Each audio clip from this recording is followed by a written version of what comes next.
ठरलं तर मग मालिकेच्या येणाऱ्या भागामध्ये जबरदस्त ट्विस्ट आपण आता पाहणार आहोत। अर्जुनमुळे आता सुभेदारांच्या घरामध्ये मधुभाऊंची धमाकेदार एंट्री होणार आहे आणि त्याचबरोबर आता सुभेदारांच्या घरी मधुभाऊंचं पहिलं पाऊल पडता क्षणी आता प्रियाच्या नाटकाचा पर्दाफाश होणार आहे। प्रतिमा आणि छोट्या तन्वीचा फोटो पाहता क्षणी आता मधुभाऊ सायली हीच खरी तन्वीच्या असल्याच्या सत्याचा उलगडा सुभेदारांच्या समोर करणार आहेत। आता मधुभाऊनी सत्याचा उलगडा करता क्षणी पूर्णाजी आणि प्रतापला खूप मोठा पश्चाताप होणार आहे, कारण सायली घरात आल्यापासून सायलीला जो काही त्यांनी त्रास दिलेला असतो त्यासाठी त्या दोघांनाही खूप पश्चाताप होतो आणि त्याचवेळी आपण सायलीमध्ये जे गुण पाहिले होते ते अगदी प्रतिमाचेच होते आणि आपण आपल्या खऱ्या तन्वीला ओळखू शकलो नाही याचा आता पूर्णाजीला खूपच त्रास होणार आहे। मधुभाऊ आता छोटी तन्वी ही सायलीच असल्याचं सत्य तर सांगणार आहेत, परंतु त्याचबरोबर आता एका जन्मतारखेमुळेच खूप मोठ्या सत्याचा उलगडा मधुभाऊंकडून होणार आहे। अखेर आता अर्जुनने मधुभाऊंची सुटका करून सुभेदारांच्या घरी आणलेलं असतं आणि त्याचमुळे मालिकेला एक वेगळंच वळण लागणार आहे। तर पाडव्याच्या दिवशी सायली खूपच उदास असते, कारण सायलीला मधुभाऊंसोबत आश्रमातील मुलांसोबत पाडवा दिवाळी साजरी करायची असते, परंतु आता त्यांच्यासोबत दिवाळी साजरी करता येणार नाही, त्यामुळे सायली उदास असते। परंतु अचानकपणे आता सोमू, मानसी आणि श्रेयस सुद्धा सायलीला हाक मारत सुभेदारांच्या घरामध्ये आलेले असतात। आता त्या तिघांनाही पाहून सायलीचा आनंद गगनात मावेनासा होतो आणि सायली इतकी खुश झालेली असते। सायलीला आता मुलं पटकन आनंदाने येऊन मिठी मारतात। त्याचवेळी सायली म्हणते, तुम्ही इथे कशी काय आलात आणि हे कपडे वगैरे। त्यावेळी अर्जुनने आता त्या मुलांना सायलीला भेटण्यासाठी घेऊन आलेले असतात। सायलीसोबत दिवाळी साजरा करण्यासाठी अर्जुनने सायलीला सरप्राईज गिफ्ट दिलेलं असतं आणि त्याचवेळी श्रेयस, सोमू आणि मानसी सांगायला लागतात की तुझ्या चिडक्या बिब्यानेचा मला इथं आणला आहे आणि हे नवीन कपडे, फराळ आणि फटाके सुद्धा आमच्यासाठी तो घेऊन आला आहे। त्याचवेळी सायली आता आश्चर्याने अर्जुनकडे पाहायला लागते, तेव्हा अर्जुन सायलीला म्हणतो, हे चिडका बिब्बा म्हणतायत तर असू देत, चिडका बिब्बा तर चिडका बिब्बा, परंतु आज तुम्ही खुश आहात ना। त्या तिघांना पाहून सायली इतकी खुश झालेली असते की आता सायलीचा तो आनंद पाहून अर्जुन सुद्धा खूपच खुश होतो आणि घरातील सर्व काही वातावरण पूर्ण पॉझिटिव्ह असतं। आता पूर्णाजी सुद्धा त्या मुलांना आलेलं पाहून तिचा राग सुद्धा पूर्णपणे निवळलेला असतो आणि पूर्णाजी सुद्धा शांत असते, परंतु त्याचवेळी कल्पना आता सायलीला सांगते की मुलांना फराळ खायला दे आणि फटाके सुद्धा उडवायला दे। त्याचवेळी सायली आता मुलांना घेऊन जाते। आता सायली मुलांना घेऊन जात असतानाच अचानकपणे सायलीच्या कानावरती आवाज पडतो, तो म्हणजे मधुभाऊंचा। मधुभाऊ दारामध्ये उभे असतात आणि मधुभाऊ सायलीला म्हणतात, साऊ तू कशी आहेस। त्याचवेळी सायली आता पाठीमागे पाहते तर मधुभाऊंना पाहून आता सायलीला आश्चर्याचा धक्काच बसतो। मधुभाऊला पाहता क्षणी सायली पळतच आता मधुभाऊंना जाऊन मिठी मारते। सायली खूपच खुश झालेली असते।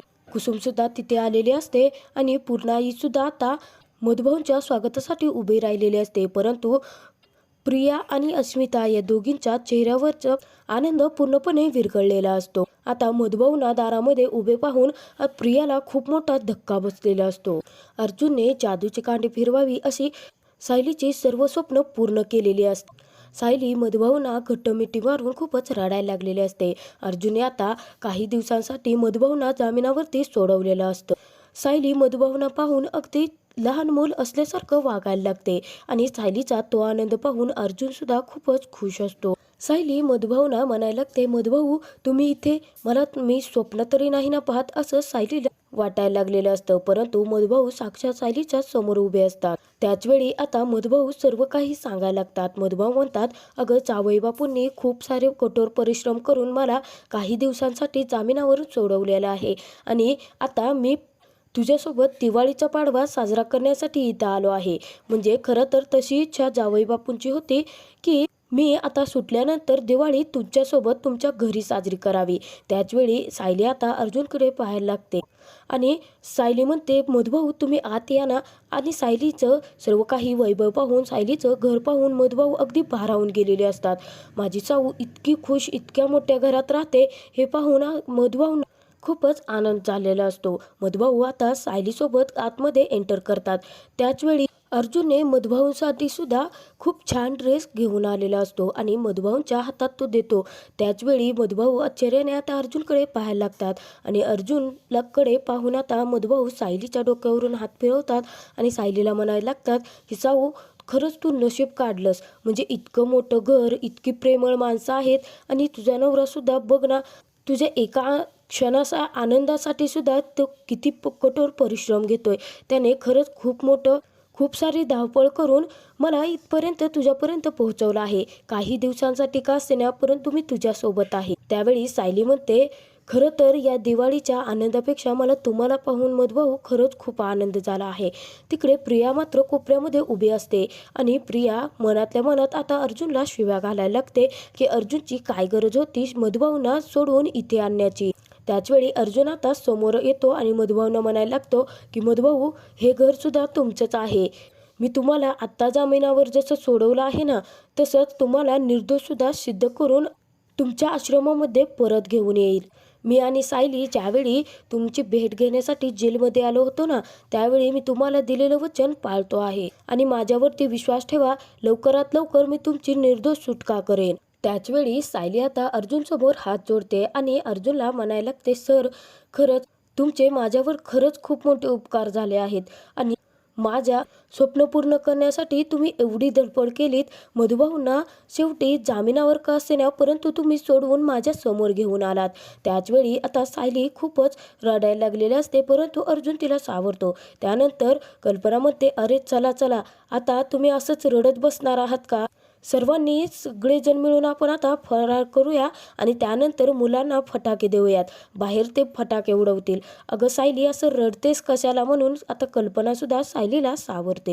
तर तिकडे आता पूर्णाजीच्या डोळ्यातून सुद्धा अश्रू आलेले असतात आणि त्याचवेळी अस्मिता मुद्दामच प्रियाला डिवचण्याचं काम करते. प्रियाला ती म्हणायला लागते की पाहिलेस का तन्वी, अगं हळूहळू मी म्हटलं होतं ना की ही लोक हळूहळू आश्रमातील लोक या घरात येत हे घर नक्कीच बळकावतील. पाहिलंच ना, आधी ही सायली आली, त्यानंतर ही आश्रमातील मुलं आली आणि आता तर काय मधुभाऊच आले आहेत आणि पूर्णाजी सुद्धा बघ, ती सुद्धा काहीच बोलत नाहीये. शेवटी मी म्हणत होते तेच खरं झालं. अस्मिता आता प्रियाला पाहते. प्रिया खूपच चिडलेली असते आणि त्याचवेळी अस्मिता मुद्दाम प्रियाला म्हणायला लागते की लवकरात लवकर तन्वी, तुला काहीतरी करावं लागेल. असं काहीतरी कर की प्रियाला म्हणते की सायली पूर्णाजीच्या मनातून कायमची उतरली पाहिजे. नाहीतर पूर्णाजी जर आता विरघळली ना आणि मधुभाऊ सुद्धा इथे आले आहेत, म्हणजे सायली आता इथेच कायमचा ठिया मांडून बसेल आणि या घरातून कधीही जाणार नाही. उलट हे सुभेदारांचं घर बळकावेल. खरी तर ही जागा तुझी आहे, परंतु ती जागा सायलीने बळकावली आहे. आणि मला काय वाटतं, तू पाहिलंस का, सायलीला मधुभाऊ भेटले, परंतु तुला भेटलेच नाही. तू सुद्धा त्याच आश्रमात होती ना. त्याचवेळी कल्पना आता सर्वांना म्हणते, आपण आधी पाडव्याचं पूजन करून घेऊयात. तर प्रिया इकडे अस्मिताला म्हणत असते, एकतर मी मधुभाऊंच्या विरोधात साक्ष दिले आहे, त्यामुळे मधुभाऊ ऑलरेडी माझ्यावरती चिडलेलेच आहे आणि ते आता येऊन माझ्याशी कशाला बोलतील. त्यापेक्षा आपण नंतर पूर्णाजीची काय बोलायचं आहे ते बोलूयात. कारण जर आपण आता काही बोलायला गेलो ना, तर अर्जुन खूप हुशार आहे. तो बरोबर सायलीची बाजू सावरून घेईल. सर्वजण मिळून आता पाडव्याचं पूजन करतात. त्यानंतर सर्वजण मिळून आता फराळ करायला लागलेले असतात. मुलं आनंदाने फटाके उडवायला लागलेले असतात.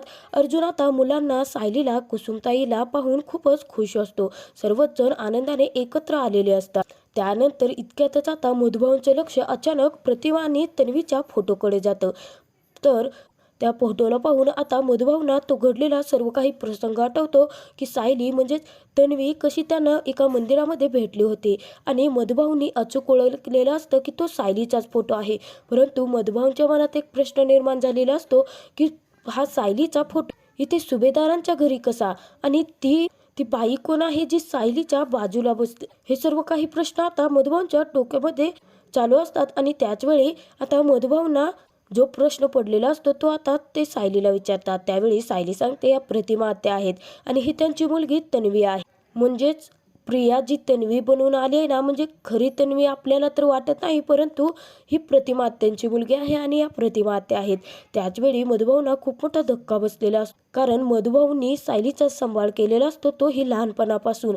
त्यामुळे मधुभाऊने आता अचूक ओळखलेलं असतं. परंतु मधुभाऊ आता सायलीच खरी तन्वी असल्याचं सत्य सर्वांसमोर कसं आणणार? आणि जरी सांगितलं तरी पण आता पूर्ण आई प्रताप घरातील सर्वच जण मधुभाऊंच्या बोलण्यावरती विश्वास ठेवणार का? हे तर आपण येणाऱ्या भागातच पाहणार आहोत.